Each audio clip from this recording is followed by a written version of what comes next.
All right, here we are again, back in the shed. Got a special job going on at the moment. I'm doing a rebar for a mate. So I always turn down work like this. I'm really not interested in doing it. But this is kind of a special job because of what was offered as part payment. So I don't know if I'll see if I go over here. So as part payment, I got a set of 5 pitties. They're a little bit better than the ones I had. So my plan is to put the ones that I had, the ones that I raced on, I'll put them back on the steel wheels on the race car, and I'm going to sell them off as 5. So if you want 5 pitties on steel beadlock rims, hit me up because I'm going to sell them now that I've got a bit better set, and I'll get another set of wheels and things like that. So yeah, if you think I'm going to do this for you, the only way I'm going to do this for you is if you have a brand new set of pit bulls as part payment. So that's it. If you don't have brand new pit bulls, then don't ask me. So I have done a rear bar pretty recently, actually, on my own car. So I will link that video somewhere, however it works on YouTube, if you want a bit more in-depth detail on building a rear bar. But since I've done it in the last few months, yeah, there's no point in me going real in-depth with it. So I've just taken a few clips and whatever, which I'll play in a minute. But yeah, there's no point in me double explaining things when I've already done it. So pretty similar to my bar, a little bit simpler, just so it takes less time. But going the dual swingaways again, and I've got to brace the wings in like I did in the other one and plate it all in and things like that, which I've got all the stuff cut out for. But I also have to do rear scrub bars, which I've never done before. So yeah, he wants rear scrubbies, and I'm actually excited to have a go at them. So I'll do a bit more filming with stuff like that. And I've got to do front scrub rails as well, but I'll see if you can see that. This is actually my old front bar off my wagon that I initially built. So yeah, he bought the bar and winch off me and then put his own winch on it with the two motor top hat and things like that. So pretty cool Shorty, a little bit dinged up. Probably should have done a bit of bar work earlier, but these things happen. At least it's getting it eventually. So I'll play these few clips that I've got, and yeah, I'll get stuck into this. I want to try and knock up most of the rebar today, and then hopefully get the rear scrub rails on today as well. So we'll see how good we go.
So I was just going to chuck some more clips in, but it actually has been like 2 weeks since I've been in here. I've been flattered. I haven't had time to do anything. So we're back in here today. I want to try and get most of it knocked on the head. But where we ended up, the spare wheel swing away's pretty well mocked up in a spot. I just got to add a brace there, and then yeah, cap the ends and things like that, and put the latches and that on, but that shouldn't take too long. But now I've got to do scrubbies. So like I said, I haven't done rear scrub rails before. I tried to make the rear bar sort of line up with where I'm going to intersect the scrub rail on the slider. So I can just do it as sort of one straight piece. Might look a bit better than that. And yeah, I've got to do front scrubbies as well. But what I'm going to try and aim to do is keep the same angles as the front scrubbies. So this will have just a bend here, and then a bend here, and then the scrubby will have a bend here. So when you look at it from the side, it kind of looks symmetrical. I don't know, I just think that might look best. Yeah, I do like things looking the same sort of thing, so that's what I'm going to aim for. But yeah, I've never done re-scrubbies, like I said. I would personally start on the driver side because of this fuel cap. It's quite tricky to fit the bit of tube. Obviously, the further you come out, the more you'll get the door open. But there's got to be a compromise somewhere. And because he's got the 37s, it's chopped as far as you can into the corner of the fuel flap here. So there is really minimal room. So it is going to be quite tricky. I don't want to push the bit of tube too far into the guard because then the wheel might scrub on the scrub rail. So yeah, I think there's going to have to be a compromise here where I'll just try and get the fuel door open as much as possible, but it might not go all the way. But we'll see how that goes. So I've never personally liked rear scrubbies, but I do think they look better on shorties because on the wagon, obviously you've got the back door opens from here. So you have to have the scrubby sort of a bit further out and tucked in a bit more so you can get the door open. But on the shorty, yeah, you got plenty of room here. So I think they'll look better on the shorty. So that's what we're going to do today. We're going to do the scrubbies, and then I might chuck it up on the hoist and brace these wings. I want to get it to a point where I can pull the rebar off, and then he can come take the car, and then I'll just finish the rebar on the bench. So we'll get stuck into it. All right, so how I work out the angles is I've just made up this little bit of flat bar bolted together, just like a big bevel. And yeah, you roughly get a rough angle, probably a little bit, something like that. And then what I do is just zero that, and put it on the bench or whatever, and then put the angle gauge on this edge here. So the angle I got is about 62 degrees. So we're going to bend at 62 degrees and see what it looks like. So even with this, I can get rough measurements on the tube as well. So I know how much to go from the rebar up to the bend. So get bending. All right, so I've got 62 degrees. Same thing, I always mark the start and the finish of the bend on the start of the die there. By marking the start and the finish, it just makes it super easy to replicate it to the other side, because if I mark the start, I've got a measurement point that's easily replicated on both bits of tube, and I can measure from there to the notch. And then on the back side of the bend, it's the same. I can measure from there to the next bend and down. So yeah, that just makes it easy to duplicate it. All right, with the first bend, I can just rest it on the flare actually. And then yeah, I can work out where the next bend is, and hopefully I can get it tight enough to squeeze into here, finish right on this point here. And yeah, then I can level that up, mark a cut it, and then notch it. So that's all pretty straightforward. All right, so because they're on the bends are on the same plane, so we have to make sure that this bend is on line with the die. So if you eye it up like this, so somewhere, I'll set it up properly. Oh, I've got to do the bolt up, and then yeah, you can angle gauge that bit of tube and then the bit of die. So that way they're all bent on the same flat plane. Now once the bend's done, try and put it on a flat surface, and then you just give it a wobble.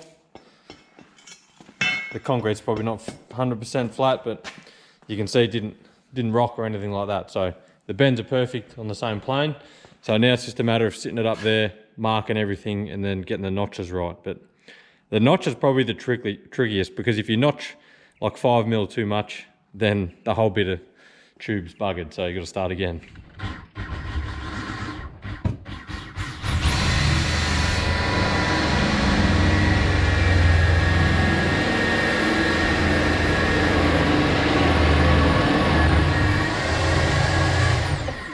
well, that's job done.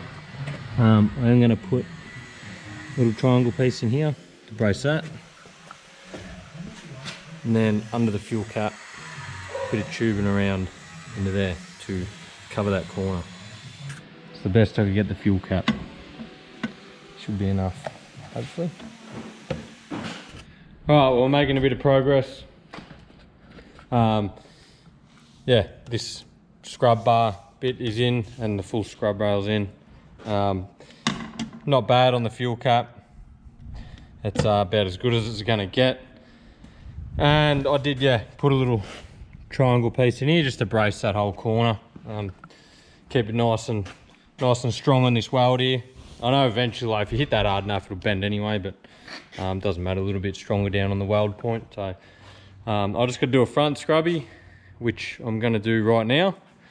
I've got the Camberg here, ready to go in. Not usually how I do scrubbies, but obviously with this piece already here from the old bar, I'm just going to join onto that. So that's now's job. And then also I've got to cut the Camberg in on this, which I'm going to put right here somewhere. So when you take the rebar off, it'll come apart just here. And then the sliders will have the scrub rail here and the scrub rail here attached to it. So yeah, we'll get cracking on the scrub rail.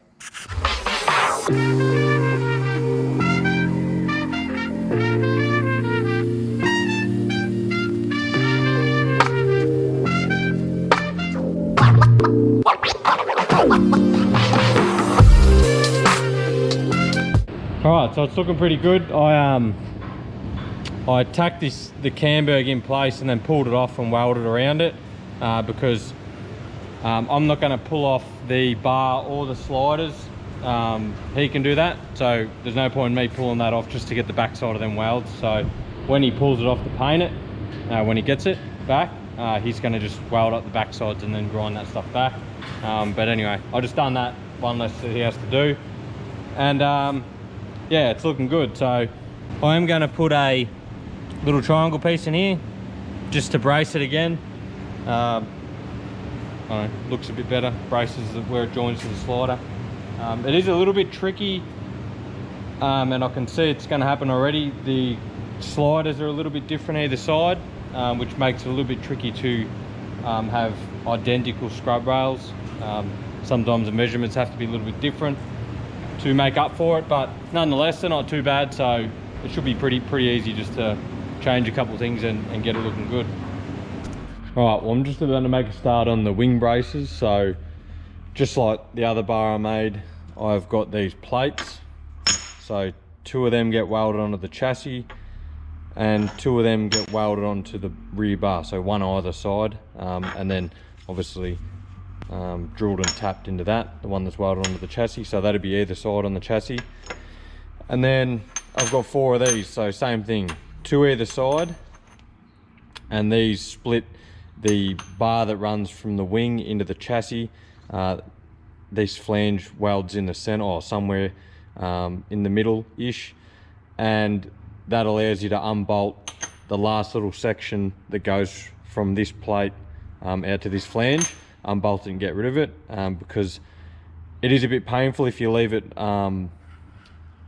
full length into the chassis and then you try and get the rear bar off and you've got the rear body mounts and the exhaust mount and whatever else at the back. So you actually have to tilt the rear bar forward to get the braces under that. But then when you tilt the rear bar forward, the stubs hit the tail light. So the brace bar, yeah, will be in the sort of somewhere here next to this body mount. But yeah, if you can see, if it was full length, you couldn't go directly back to pull the bar off. Yeah, you'd have to bring it forward and down and then out. And yeah, like I said, then that becomes a bit of an issue. So that's just what I've done to mine. That's what I'm doing to this one. Just makes it a little bit easier to pull on and off.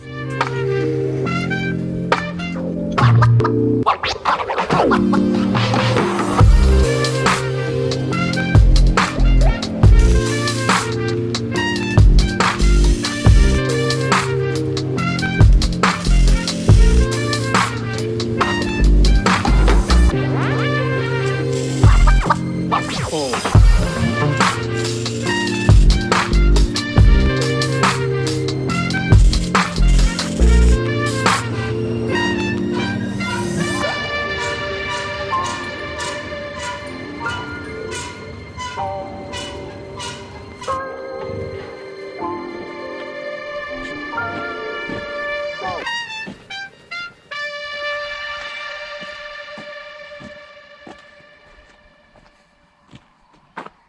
Well, that wraps up this video.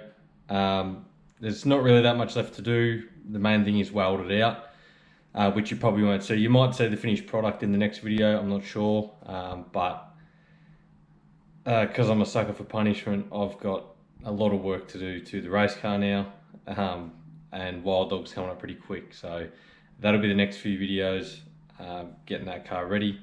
And yeah, hopefully all goes well, because Wild Dog's in like about 6 weeks, I think. So that will come up fast. And then there is a plan for another race a month after that, which I'm going to do as well. So it's going to be a busy end of the year. And yeah, for some reason I want the race cars ready. But anyway, for some reason I'm going to do that. And you'll see that pretty soon.